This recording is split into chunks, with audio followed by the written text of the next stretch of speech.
the gnat and the bull.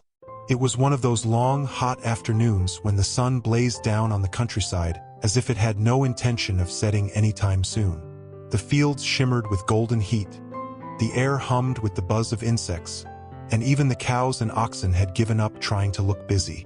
They stood in the shade, swishing their tails lazily, pretending the day wasn't as hot as it truly was.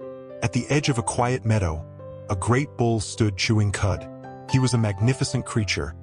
Huge shoulders, gleaming black hide, horns curved like polished ivory, and muscles that rippled under his skin every time he shifted his weight.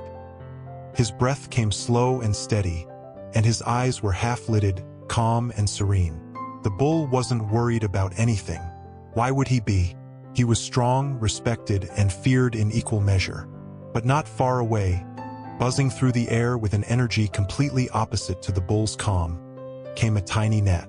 The gnat was so small that even the sparrows ignored him, and yet, in his own mind, he was a creature of great importance. He zipped from flower to flower, buzzing loudly, as though his sound alone announced his arrival.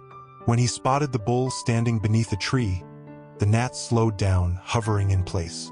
"Ah!" he exclaimed to himself. "What a perfect seat!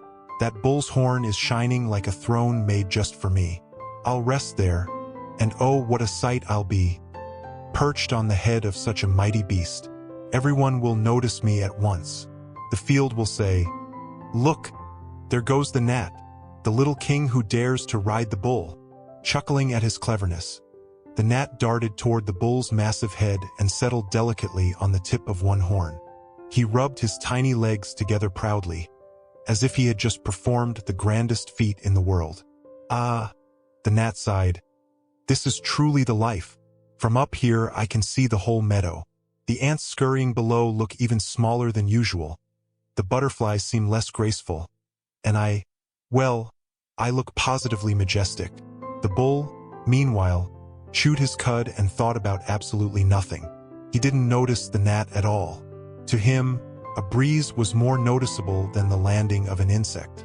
The gnat, however, believed he was now the center of attention. "No doubt the bull feels honored by my presence," he muttered proudly. "Imagine his joy to carry me, a gnat, on his horn. This will surely make his day." For several minutes, the gnat sat there, basking in his own importance. He buzzed a little tune, shifted his weight from one leg to the other, and pretended the entire meadow was looking up at him in admiration. Finally, feeling he had made enough of a spectacle, he decided to leave. With a little hop, he prepared to take off.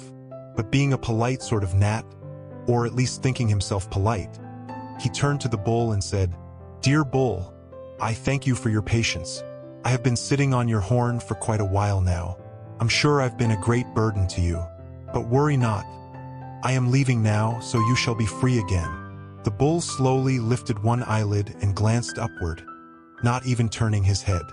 He blinked once, then calmly chewed another mouthful of cud. "You've been where?" the bull rumbled in a deep, steady voice. "On your horn," said the gnat, slightly offended at not being remembered. "I've been perched here for a long while. Surely you must have noticed. But I didn't want to trouble you, so I've decided to leave. You must be relieved." The bull flicked his ear, the way one does when brushing away a fly, and said in the same slow, calm tone, "Little one, I didn't even notice you were there, and I won't notice when you're gone." The gnat froze. His wings buzzed awkwardly, his pride wobbling like a loose feather. He had imagined his presence so grand, so important, that the bull must have been humbled by the honor. And now the bull admitted he hadn't even realized he was there. The gnat sputtered. "Not notice? Not notice? I, who chose your horn as my throne. I, who could have landed on any flower, any leaf, yet honored you with my company? You didn't feel anything?" The bull calmly chewed, his tail swishing lazily. "Nothing," he said simply. The gnat's wings drooped, his tiny chest puffed, then deflated. Suddenly, all his grandeur seemed silly. To the bull, a creature of such size and strength, he was nothing more than nothing. With as much dignity as he could muster, the gnat zipped into the air and buzzed away, muttering to himself, "Well, if he doesn't appreciate greatness, that's his loss." Some creatures simply lack taste. But deep down, he felt smaller than ever before. The bull, meanwhile, went right on chewing his cud, unbothered, unamused, and entirely unaware of the fuss that had just taken place. And in that quiet meadow, under the same hot sun, the truth of the world stood clear. Those who think too highly of themselves often matter far less than they believe. Moral of the story: do not exaggerate your own importance.